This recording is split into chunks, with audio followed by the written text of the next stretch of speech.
So far, this format has been extremely diverse, extremely competitive, and a whole lot of fun. There's been a lot of big events already. We had 2 YCSs last weekend, a UDS the weekend prior, and a whole bunch of regional qualifiers. In today's video, I want to go over 5 crazy tech cards that I've seen, especially over the past couple weeks here, and you should really try them out, because in some cases, these cards have never ever seen competitive play, which is super exciting. In other cases, these cards are being used in ways that are new and unique. So if you're going to regional qualifiers over the next couple weeks to try to get your invite or that first regional top, these cards are ones that you definitely want to know about, because even if they can't go into your strategy, they might be around in other players' decks. As always, if you guys like to purchase any of the cards that I mentioned in today's video for your own decks, make sure to use my link to tcgplayer.com in the description below. A portion of all those sales go right back into the channel, so I really appreciate it when you guys click that link before doing your regular shopping. First up, I'm actually going to mention 2 cards, both of which were played by the same duelist at 2 different events to a lot of success, and both of which really have never seen competitive play. The first one is Keeper of the Shrine, which was featured in the first place Rocket deck profile from the UDS in Tulsa a couple weeks ago, and this thing was totally out there. I mean, when have you ever seen this card being played in a competitive Yu-Gi-Oh! TCG deck? It just doesn't happen. This thing is a level 4 dragon, so you can use it for a lot of your combos. It can summon itself back from the graveyard for extra extenders. Overall, it was a very surprising, totally out there card choice that a lot of players were not expecting at the UDS.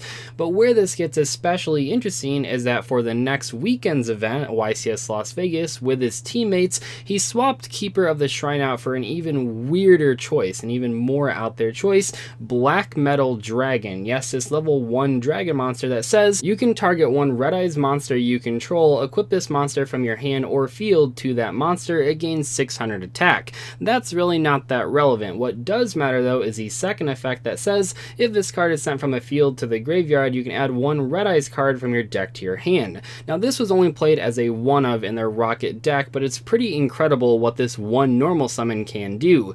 Just by itself, it's pretty much the entire Rocket combo. You just need one extra discard. You can normal summon this thing, make Striker Dragon, search your field spell, and then this thing triggers to search Red Eyes Darkness Metal Dragon, one of the best dragon monsters in the game, right from your deck. From there, you can special summon the Red Eyes and start comboing off, making the Dragoonity Link monster, adding Dragon Ravine to your hand, and that is incredible for this one monster that we have not seen at competitive events for pretty much all of its existence. Just in general, the stuff that Shunping has been able to accomplish with Rockets over the past couple weeks here, getting first at the UDS and then top 8 at YCS Las Vegas, has been nothing short of incredible, and the fact that both of those deck lists from those 2 events had a bunch of crazy tech options, not just Black Metal Dragon and Keeper of the Shrine, really goes to show that innovation is still alive and strong at competitive Yu-Gi-Oh! TCG events. Next up, we have Prohibit Snake, and I have to be honest here, I don't know where this card started. It was all over Vegas as well as the Netherlands YCS that was last weekend. I'm not exactly sure where the first instance of this card topping was, but it definitely was over the past couple weeks. Prohibit Snake is a level 2 light Cybers monster that says at the start of the damage step, if your Cybers Link monster battles an opponent's monster, you can send this card from your hand to the graveyard, return that opponent's monster to the hand. When your Cybers monster destroys an opponent's monster by battle and sends it to the graveyard, while this card is in your graveyard, you can banish one card from your graveyard, then target one level 4 or lower Cybers monster in your graveyard, add that to your hand.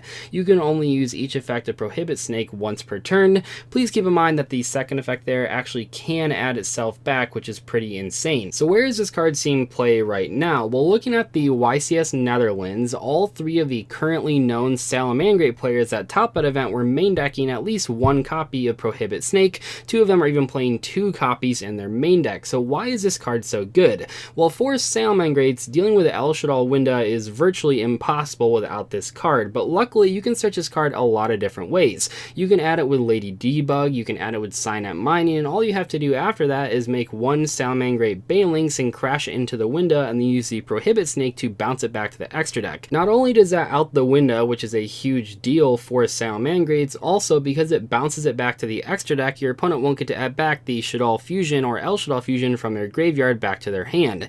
This card is really crazy because it has not seen any play. It's been out for a while and just hasn't come up, but the fact that Salamangreats are still in the metagame and Signet Mining and Debug are both at 3 copies per deck and Shaddolls are now all over the place, it means means that this card is going to be really good. What's cool about this though is that it's not only good against El Shaddoll Winda. Salamangreats just in general, especially after Mirage Stalio got banned, have had a pretty tough time dealing with established boards, especially monster cards. Dealing with back row has always been really easy for Salamangreats. You have a lot of ways to destroy back row or shuffle them back into the deck, but big monsters can sometimes be difficult, so Prohibit Snake can be used without targeting or destroying to get rid of some cards that otherwise would be very difficult to remove from the field. Next up we have Paleozoic Dino Miscus, and you've probably already seen this card before. It's a staple card in pretty much every single Frog Paleozoic deck, but this past weekend it was being played in a lot of Shaddoll deck lists. You might have seen it in the round 3 feature match on the team of Jesse Cotton and Asala and Barrett Keys. All three of them were playing Invoke Shaddolls, and while we don't know if all three of them are playing the exact same list, we do know at the very least that Jesse was playing Paleozoic Dino Miscus. It's a very powerful card in the Invoke Shaddoll deck for the reasons I described, but just in general, banishing cards right now is really strong. Against Spirals, you can banish a key master plan to sort of stop their entire turn. Against the mirror match, you can banish opposing fusion monsters to not have them grab back Shaddoll Fusion from the graveyard. And just in general, it's really good to have a card that's so versatile against almost every single matchup that you'll face in a Swiss tournament. Right now, the format is super diverse, which I said at the beginning of the video, but it really does go to show that having a card that is good in almost every single matchup that also can further your own engine cards is going to be a strong choice right now when the format is so wide open. You really do not know which decks you're going to be playing against, but Dino Miscus is going to be good at least a little bit against almost every single matchup. I'm not exactly sure how many other Duelist Academy coaches were using this tech card in their Shaddoll Invoke strategies, but while walking around in between rounds at Las Vegas, I certainly saw other people that are from Duelist Academy using this card, as well as just other people in general. This card is going to be really good in Shaddolls going forward, and if you're not playing it, you're probably behind the curve. I'm not sure how in-depth of a deck profile they're going to post on the Duelist Academy Patreon, and they didn't ask me to promote it, but I believe that Jesse Cotton is uploading his top 8 UDS deck profile on there within the next couple days here, so if you guys want to learn more about that, maybe check out that Patreon. I'll throw a link in the description below. Once again, they did not ask me to shout them out. They do not know I'm shouting them out, but I use it myself. I'm actually one of their patrons, so I just figured I would let you guys know that there probably will be more information about this card on their page. Next up, we have a card that I haven't seen for a few years, Retaliating C. Now, this thing used to be really popular back when Max C was unbanned, because when it dies, you get to search Max C right away. However, this thing was already, without Max C, seeing a ton of play in the TCG, especially in the Shaddoll mirror match. This is a level 4 Earth Insect monster with 1400 attack points and 1400 defense points, and it says during either player's turn, when your opponent activates a spell card that includes the effect that special summons a monster or monsters, you can special summon this card from your hand. If summoned this way, while this card is face up on the field, any card sent to the graveyard is banished instead. So basically, it's a macrocosmos if your opponent activates a spell that would summon a monster. Now, in this Shaddoll mirror match, this thing is really easy to activate. If they activate the Invocation, if they activate the Shaddoll Fusion or the El Shaddoll Fusion, you can summon this thing for free.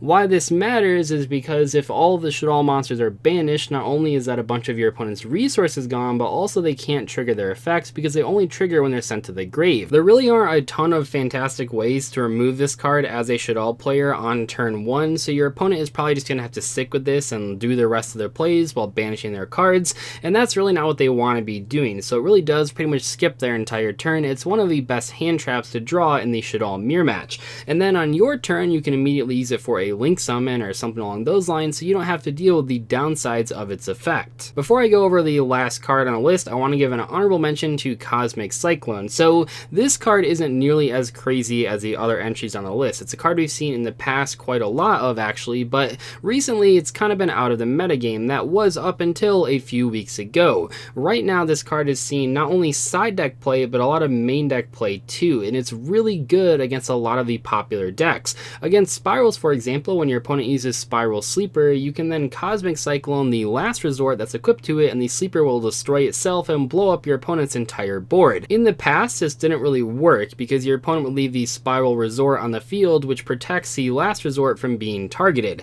However, right now, it seems like the most common play is to let the Spiral Resort die in the end phase and then add it back with the Barricade Board blocker to play around evenly match, which absolutely is the correct play in most cases. But not only is it good against Spirals, it's good against any deck playing Floodgates that that they perhaps set with Nightmare Griffin from their graveyard, or even just any back row deck in general. After not seeing play for a few months, this card actually has seen a huge resurgence at the top tables of most competitive events. So even though you probably already knew about this card, at least you now know that it's being played right now against the most expected matchups. Lastly, we have Dimensional Barrier, and no, I'm not only putting this card on this list because I happen to play it at YCS Las Vegas. It actually was featured in the second place Dinosaur deck list, so it did make it really far into the tournament. This card pretty much warped the entire metagame once it came out and was played in a variety of strategies for several years. That was up until pretty much the release of Link Summons, because this card does not work against Link monsters at all. A lot of people were hyping this card up for Master Rule 5, and it probably will be a very solid choice once that ruling change goes into effect,